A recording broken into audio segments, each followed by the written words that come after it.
Hello everyone, welcome to Suryam PCS YouTube channel. Suryam PCS YouTube channel के इस video में आप सभी लोगों का स्वागत है। आज के इस वीडियो में मैं बात करूंगा 14th JPSC mains answer writing practice batch के बारे में। बहुत से लोगों का सवाल था कि 14th JPSC mains answer writing new batch कब से स्टार्ट होगा।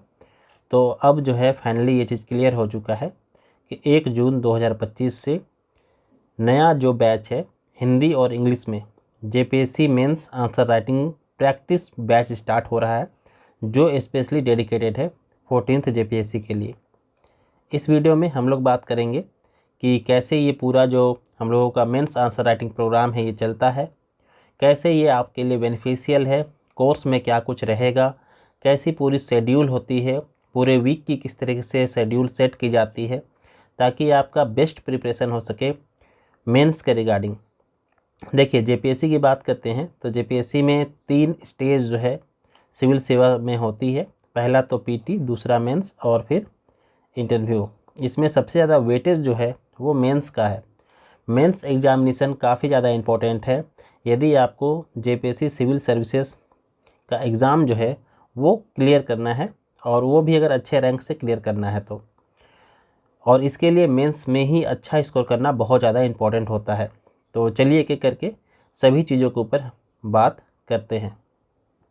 तो सबसे पहले तो बात आ दे, जो हम लोगों का मेंस आंसर राइटिंग प्रोग्राम है ये डेडिकेटेड है 14th जेपीएससी के लिए। 14th जेपीएससी जो अब आने वाला है, क्योंकि 13th जेपीएससी मेंस का जो रिज़ल्ट है वो आ चुका है और जल्द जो है 14th जेपीएससी का नोटिफिकेशन भी आ जाएगा, क्योंकि 13th जेपीएससी का जो रिज़ल्ट है वो भी जल्द आ जाएगा, क्योंकि इंटरव्यू की डेट्स जो है वो डिसाइड हो चुकी हैं। ऐसे में 14th JPSC mains answer writing को 14th जेपीएससी पीटी से पहले कंप्लीट करना काफ़ी इम्पोर्टेंट है। यदि आप पीटी से पहले अपनी मेंस आंसर राइटिंग कंप्लीट कर लेते हैं कम से कम एक बार भी, तो फिर आप जो है एज में रहेंगे। आपको जो है काफ़ी ज़्यादा सहूलियत होगी पीटी के एग्ज़ाम के बाद मेंस की रिवीजन करने में। और उस समय यदि आप मेंस पढ़ने में लगेंगे तो निश्चित रूप से आपका जो रिवीजन है वो नहीं हो पाएगा। इसलिए बहुत ज़्यादा इम्पोर्टेंट है कि आप अभी से ही 14th जेपीएससी मेंस की प्रिपरेशन जो है स्टार्ट कर दें, क्योंकि मेंस में ही पास करना वो बहुत इंपॉर्टेंट होता है यदि आप सिविल सेवा का एग्ज़ाम जो है क्लियर करना चाहते हैं। विदाउट मेंस प्रिपरेशन आप जो है सिविल सेवा के बारे में सोच भी नहीं सकते। तो इसलिए हम लोगों ने जो है ये नया बैच जो है स्टार्ट किया है। हालांकि हम लोगों का जो पुराना बैच है वो कंटिन्यूअस चल ही रहा था, लेकिन भी बहुत से नए कैंडिडेट जो थे जिन्होंने कहा कि न्यू बैच स्टार्ट कीजिए सर, तो इसलिए जो है ये न्यू बैच स्टार्ट हो रहा है। हिंदी एंड इंग्लिश का सेपरेट बैच होगा, अलग अलग बैच होगा। ऐसा नहीं होगा कि हिंदी और इंग्लिश को साथ साथ मर्ज कर दिया जाएगा, या फिर बायलैंग्वेज कहने को बायलैंग्वेज होता है, या तो वो पूरी तरह से हिंदी की तरफ इंक्लाइंड होता है या फिर इंग्लिश की तरफ इंक्लाइंड होता है। तो ऐसा नहीं होगा। हिंदी है तो हिंदी का सेपरेट बैच, और इंग्लिश है तो इंग्लिश का सेपरेट बैच आप लोगों को देखने को मिलेगा। आगे बात करते हैं इसमें कुछ और प्रमुख चीज़ों की। तो इस कोर्स के बारे में थोड़ा सा जान लीजिए। ये जो कोर्स है ये कॉम्प्रिहेंसिव आंसर राइटिंग प्रोग्राम है फॉर 14th जेपीएससी, और ये जो है हिंदी एंड इंग्लिश का जो है फ्रेश बैच होगा। 1 जून 2025 से ये बैच स्टार्ट हो रहा है। तो एडमिशन लेने का जो टाइम है वो आपके पास 1 जून से पहले है। ठीक है, कैसे एडमिशन लेना है वो भी अभी मैं बताऊंगा इस वीडियो के माध्यम से। तो बैच जो है वो 14th जेपीएससी मेंस जब तक नहीं हो जाता तब तक रन करेगी।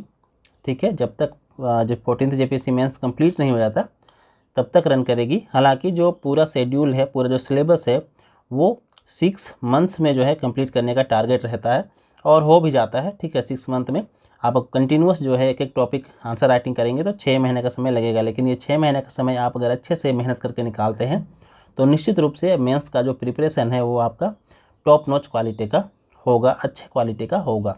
ठीक है, और जब तक मेंस नहीं हो जाता तब तक जो है ये मेंस आंसर राइटिंग प्रोग्राम जो है ये चलता रहेगा। ठीक है, आगे बात करते हैं। तो ये पूरा कोर्स का शेड्यूल किस तरीके से है, तो कोर्स का शेड्यूल का बात करते हैं। तो मंडे को पेपर 3 होगा। पेपर 3 में दोनों paper history and geography. Tuesday को भी दोनों paper public administration and polity. Wednesday को पेपर 5 में Indian economy, globalisation and sustainable development, सतत विकास, ठीक है, वो होगा। और पेपर 6 में जो है साइंस एंड टेक्नोलॉजी, जिसमें आपका एग्रीकल्चर एंड इन्वायरमेंटल साइंस भी इंक्लूडेड है, लाइफ साइंसेस इंक्लूडेड है और इसके अलावा फिजिकल साइंस इंक्लूडेड है। तो ये सभी चीज़ें जो हैं इसमें कवर की जाएगी। इसके अलावा बात करते हैं झारखंड के, तो जितने भी झारखंड रिलेटेड टॉपिक है अलग अलग पेपर्स में, चाहे वो पेपर 3 में हो, चाहे पेपर 4 में हो या 5 में हो या फिर 6 में हो, कहीं पर भी झारखंड के टॉपिक हैं तो उनको भी कवर किया जाएगा। ठीक है, इसको ध्यान रखिएगा। वही बात करते हैं सैटरडे के, तो सैटरडे एक दिन हम लोगों ने रिजर्व रखा है। इस दिन कोई स्पेशल टॉपिक, करेंट अफेयर्स या फिर मेंस रिलेटेड कोई टिप्स एंड ट्रिक्स के ऊपर बात करते हैं, तो एक दिन जो है हम लोगों का रिजर्व रहता है। इस दिन क्लास जो है होगा नहीं होगा ये डिपेंड करता है क्या कुछ डिस्कस करना है। ठीक है, लेकिन मंडे टू फ्राइडे जो है ये कंटिन्यूअस प्रोग्राम है। 5 डेज़ जो है आपको जो है रिगरस तरीके से अपने प्रिपरेशन में आंसर राइटिंग करना है। बाकी 2 दिन आप पीटी के लिए पढ़ सकते हैं, रिवीजन कर सकते हैं या बाकी चीज़ें आप कर सकते हैं। आगे बात करते हैं तो इसका प्रोसेस क्या है। तो सबसे पहले तो आपको एक जो है टॉपिक मिल जाएगा और एक क्वेश्चन मिल जाएगा, वो भी एक दिन पहले या फिर अर्ली मॉर्निंग। ठीक है, और उसको जो है आपको पढ़ना है, अपने आंसर्स को भी लिखना है उस क्वेश्चन के अकॉर्डिंग, और फिर जो है आपको पूरा जो आंसर का पीडीएफ है वो ग्रुप में डालना है। एक डेडिकेटेड ग्रुप जो है आपके लिए होगा जहाँ पर आपको डालना है, जहाँ पर दूसरे बच्चे भी आंसर डालेंगे। और फिर जो है आपको जो है वो आंसर सेंड करने के बाद उसका जो प्रॉपर कॉपी चेकिंग होगा। और ध्यान रखिएगा आंसर डालने के लिए एक लिमिटेड टाइम पीरियड है। यदि आप जॉब होल्डर हैं तो फिर जो है आप फ्लेक्सिबल होंगे आंसर डालने के लिए, फ्लेक्सिबल तरीके से भी आप आंसर डाल सकते हैं और आपका जो आंसर है वो चेक किया जाएगा। और साथ ही साथ उसके बाद कॉपी चेक करने के बाद करेक्शंस जो भी होंगे वो किए जाएंगे। और फिर जो है इस प्रॉपर टॉपिक की, जो भी टॉपिक उस दिन मिलेगा उसका प्रॉपर डिस्कशन होगा। इसके साथ ही साथ जितना भी टाइप का पॉसिबिलिटी है आंसर को लिखने का उसके ऊपर जो है कह सकते हैं कि डिस्कशन होगा।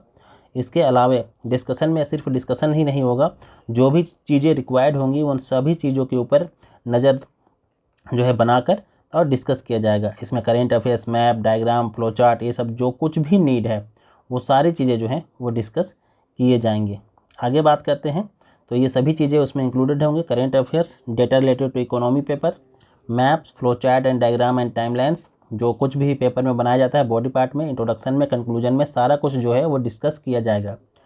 इंट्रोडक्शन के साथ ही साथ बॉडी पार्ट और कंक्लूजन में भी ध्यान दिया जाएगा। निष्कर्ष लिखने में कई विद्यार्थियों को मैंने देखा है कि बहुत समस्या होती है, किस सब्जेक्ट का निष्कर्ष किस तरीके का लिखेंगे, किस प्रकार के क्वेश्चन में किस प्रकार का निष्कर्ष लिखेंगे, इसके ऊपर काफ़ी ज़्यादा कन्फ्यूजन होता है। और इंट्रोडक्शन में भी वैसे ही होता है, कई बार बच्चे जो है सीधा टॉपिक से स्टार्ट कर देते हैं, एक बेस जो है वो बनाने में प्रॉब्लम होता है, कहाँ और किस तरीके से जो है अपने आंसर तक पहुँचे और आंसर का जो बॉडी पार्ट है वहाँ तक किस तरीके से पहुँचे। क्योंकि जो इंट्रोडक्शन या फिर भूमिका जो होता है वो एक्चुअल में एक तरह का प्लेटफॉर्म की तरह होता है, जहाँ पर से आप जो है अपने आंसर को कह सकते हैं कि लॉन्च करने वाले हैं। तो उसको किस तरीके से तैयार करना है इसके बारे में भी चर्चा की जाएगी। बाकी जो करेंट अफेयर्स वगैरह होगा वो तो मैं ऑलरेडी बताता ही हूँ। और ऐसे भी करेंट अफेयर्स वगैरह का जो जानकारी है यदि आपको चाहिए, अपडेट चाहिए, तो फिर आप जो है हमारा टेलीग्राम चैनल ज्वाइन कर सकते हैं, वो फ्री ऑफ कॉस्ट है। ज्वाइन करने का कैसे करना है, सबसे पहली बात आपको 2 तरीका है ज्वाइन करने का आपके पास। पहला तो आपको हाय जेपीएससी मेंस करके एक मैसेज भेजना है इस नंबर पर। ठीक है, ये पहला मेथड है। और इस नंबर पर जब आप ये हाय जेपीएससी मेंस करके भेजेंगे तो सारे डिटेल्स जो है आपको सेंड कर दिए जाएंगे, पेमेंट कैसे करना है, क्या कुछ करना है। ठीक है, और वही बात करते हैं दूसरा मेथड। तो दूसरा मेथड सबसे आसान है। इसमें आपको सूर्यम पीसीएस ऐप डाउनलोड करना है और एनरोल करना है टेस्ट के ऊपर। और आपका मीडियम के अकॉर्डिंग जो है आप जो है वो जो बैच होगा अपना मीडियम के अकॉर्डिंग चूज़ कीजिएगा। अभी जो है सिर्फ इंग्लिश मीडियम अपडेटेड है, हिंदी मीडियम जो है आज या कल तक अपडेट हो जाएगा। ठीक है, तो फिर जो है ज्वाइन कर सकते हैं, नहीं तो आप सीधे इसमें मैसेज कीजिए और ज्वाइन कर सकते हैं। फ़ी वगैरह जो है वो इंस्टॉलमेंट में भी रखा गया है, तो जो भी बच्चे मंथली बेसिस पे पढ़ना चाहेंगे वो मंथली बेसिस पर भी जो है पढ़ सकते हैं, ताकि आपका जो जेपीएससी मेंस का प्रिपरेशन है वो कंटिन्यूअस चलता रहे। ठीक है, तो इन सब चीज़ों के ऊपर ध्यान रखकर जो है प्रॉपर जो बैच है वो बनाया जा रहा है, ताकि किसी को कोई प्रॉब्लम ना हो और सब लोग अपने जेपीएससी मेंस की तैयारी बहुत ही अच्छे तरीके से कर सके। और एक डेडिकेटेड मैनर में अगर तैयारी करेंगे तो निश्चित रूप से जेपीएससी मेंस में सफलता मिलेगी ही मिलेगी। ठीक है, तो ये था आज का इम्पोर्टेंट वीडियो, जिसमें हम लोगों ने अपने जेपीएससी मेंस सेपरेट बैच के बारे में बताया। यदि आपके पास क्वेरी है तो आप सीधे सेंड करते हैं 7631713274 में अपने क्वेरी जो है सीधे सेंड कर सकते हैं। तो चलिए आज फ़िलहाल आज इस वीडियो में इतना ही रखते हैं। बाकी कोई भी क्वेरी हो तो इस नंबर पर कॉन्टैक्ट कर सकते हैं, हमारे चैनल को सब्सक्राइब कर सकते हैं। और बहुत जल्द मैं जो है JPSC mains live answer writing session लेकर आने वाला हूँ। इसमें क्या होगा कि हम लोग एक क्वेश्चन हर दिन लाइव डिस्कस करेंगे, और मैं जो है और आप भी अपने कॉपी में, मैं अपने जो स्क्रीन होंगे उसमें जो है एक आंसर राइटिंग करेंगे, ठीक है, सब लोग मिलकर, और फिर देखेंगे कि कहाँ पर आपकी कमी रह गई या फिर कहाँ पर आपने मिस किया, या फिर क्या क्या डायमेंशंस उसमें और बन सकते थे। इन सभी चीज़ों के ऊपर बात करेंगे, ठीक है। और बाकी आप जो वो कॉपी होगा वो खुद जो है हमारे ग्रुप में डालेंगे, जहाँ पर से दूसरे बच्चों को भी हेल्प मिलेगी। तो एक तरह का JPSC का कम्युनिटी बनाने का प्लान है, जो फ्यूचर में सभी बच्चों के लिए काफ़ी ज़्यादा हेल्पफुल होगा। तो चलिए आज इस वीडियो में इतना ही रखते हैं। चैनल से जुड़ने के लिए आप सभी लोगों का बहुत बहुत धन्यवाद।